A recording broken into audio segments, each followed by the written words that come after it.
Yosua pasal 8. Ai dibinasakan. Kemudian berfirmanlah Tuhan kepada Yosua, "Janganlah takut dan janganlah tawar hati. Bawalah seluruh tentara dan bersiaplah, majulah ke Ai. Ketahuilah, aku serahkan kepadamu raja negeri Ai, rakyatnya, kotanya, dan negerinya. Dan haruslah kau lakukan kepada Ai dan rajanya, seperti yang kau lakukan kepada Yeriko dan rajanya. Hanya barang-barangnya dan ternaknya boleh kamu jarah. Suruhlah orang bersembunyi di belakang kota itu." Lalu bersiaplah Yosua beserta seluruh tentara untuk pergi ke Ai. Yosua memilih 30.000 orang, pahlawan-pahlawan yang gagah perkasa. Mereka disuruhnya pergi pada waktu malam, dan kepada mereka diperintahkannya, katanya, "Ketahuilah, kamu harus bersembunyi di belakang kota itu untuk menyerangnya. Janganlah terlalu jauh dari kota itu, dan bersiap-siaplah kamu sekalian. Aku dan semua orang yang bersama-sama dengan aku akan mendekati kota itu. Apabila mereka keluar menyerbu kami, seperti yang pertama kali, maka kami akan melarikan diri dari hadapan mereka. Jadi mereka akan keluar menyusul kami, sehingga kami memancing mereka jauh dari kota itu. Sebab mereka akan berkata, 'Orang-orang itu melarikan diri dari hadapan kita seperti yang pertama kali.' Jika kami melarikan diri dari hadapan mereka, maka kamu harus bangun dari tempat persembunyianmu itu untuk menduduki kota itu, dan Tuhan Allahmu akan menyerahkannya ke dalam tanganmu.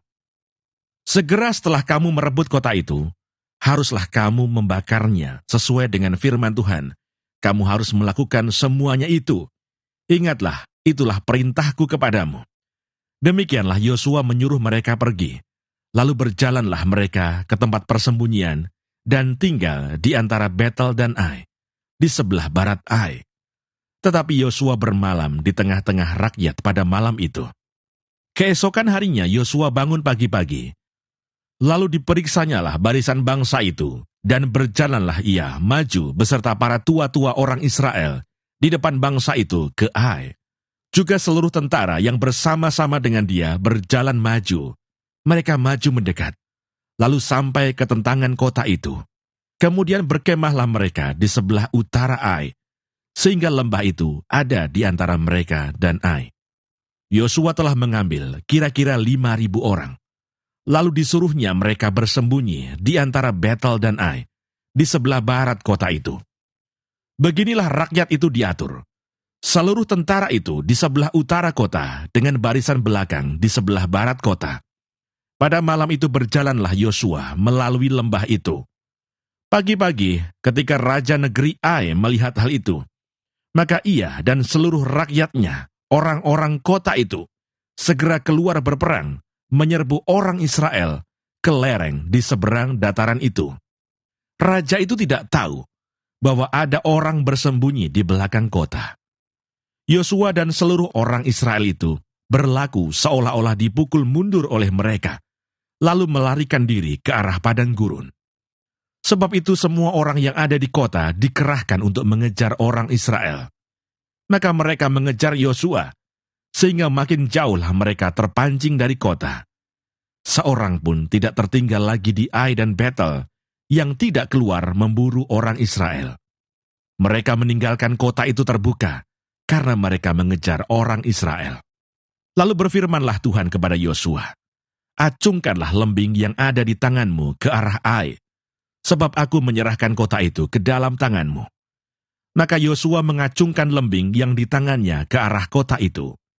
Ketika diacungkannya tangannya, maka segeralah bangun orang-orang yang bersembunyi itu dari tempatnya. Mereka berlari memasuki kota, merebutnya, lalu segera membakar kota itu. Ketika orang Ai berpaling menoleh ke belakang, tampaklah asap kota itu naik, membumbung ke langit. Mereka tidak sempat melarikan diri kemanapun juga, sebab rakyat yang tadinya lari ke padang gurun berbalik melawan pengejar-pengejarnya.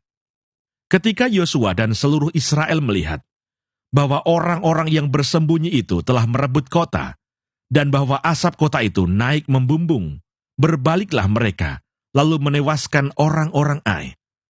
Sementara itu juga keluar orang-orang Israel yang lain dari dalam kota menyerbu orang-orang Ai, sehingga terjepit di tengah-tengah orang Israel itu, yang ini dari sini dan yang itu dari sana. Orang-orang Ai ditewaskan, sehingga seorang pun dari mereka tidak ada yang dibiarkan terlepas atau luput. Tetapi Raja Ai ditangkap mereka hidup-hidup dan dihadapkan kepada Yosua. Segera sesudah orang Israel selesai membunuh seluruh penduduk kota Ai di padang terbuka, kemana orang Israel mengejar mereka, dan orang-orang ini semuanya tewas oleh mata pedang sampai orang yang penghabisan. Maka seluruh Israel kembali ke Ai dan memukul kota itu dengan mata pedang. Jumlah semua orang yang tewas pada hari itu, baik laki-laki maupun perempuan, ada 12.000 orang, semuanya orang Ai. Dan Yosua tidak menarik tangannya yang mengacungkan lembing itu sebelum seluruh penduduk kota Ai ditumpasnya.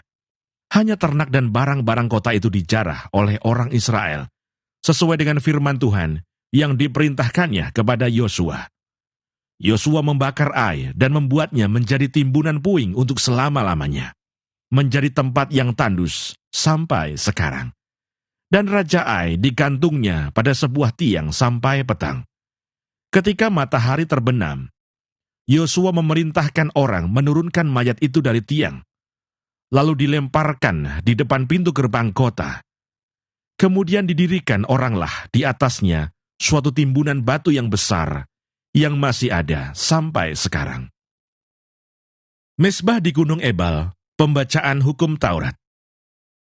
Pada waktu itulah Yosua mendirikan mezbah di Gunung Ebal bagi Tuhan, Allah Israel, seperti yang diperintahkan Musa, hamba Tuhan, kepada orang Israel, menurut apa yang tertulis dalam kitab hukum Musa.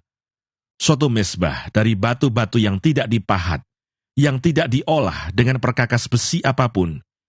Di atasnya lah mereka mempersembahkan korban bakaran kepada Tuhan, dan mengorbankan korban keselamatan. Dan di sanalah di atas batu-batu itu, dituliskan Yosua, salinan hukum Musa, yang dituliskannya di depan orang Israel. Seluruh orang Israel, para tua-tuanya, para pengatur pasukannya, dan para hakimnya berdiri sebelah menyebelah tabut, berhadapan dengan para imam yang memang suku Lewi, para pengangkat tabut perjanjian Tuhan itu, baik pendatang maupun anak negeri, setengahnya menghadap ke gunung Gerisim, dan setengahnya lagi menghadap ke gunung Ebal, seperti yang dahulu diperintahkan oleh Musa, hamba Tuhan, apabila orang memberkati bangsa Israel. Sesudah itu dibacakannya lah segala perkataan hukum Taurat, berkatnya dan kutuknya, sesuai dengan segala apa yang tertulis dalam kitab hukum. Tidak ada sepatah kata pun dari segala apa yang diperintahkan Musa, yang tidak dibacakan oleh Yosua kepada seluruh jemaah Israel, dan kepada perempuan-perempuan dan anak-anak, dan kepada pendatang yang ikut serta.